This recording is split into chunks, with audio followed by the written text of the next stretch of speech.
పవన్ కళ్యాణ్ వచ్చాడు. నేనున్నాను అన్నాడు. కాపు సోదరుల దగ్గరికి వెళ్ళాడు. నేను పార్టీ పెట్టాను అన్నాడు.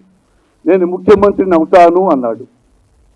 మీ అందరూ నాకు అండగా ఉంటే అన్నాడు.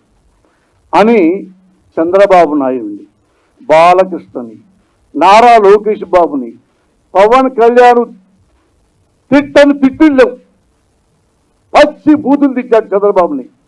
నారా లోకేష్ అయితే మీకు చెప్పకల్లా, బాలకృష్ణ అయితే మీకు చెప్పకల్లా ఘోరంగా తిట్టాడు. కాపు సోదరులు నమ్మారు, క్లాప్స్ కొట్టారు. మీరంతా యూనిట్గా ఉండండి, నేను ముఖ్యమంత్రిని అవుతాను ఏమని వేశారు.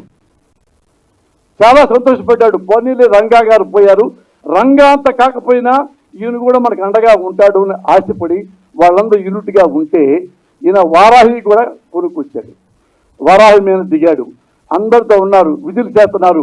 మళ్ళీ మీరందరూ యూనిటీగా ఉండండి, మన కాపులందరూ ఉంటాం సార్ మీకోసమే, నా కోసం కాదు, చంద్రబాబు కోసం. కమ్మ నాయకుడు చంద్రబాబునే మన ముఖ్యమంత్రిని చేయాలి.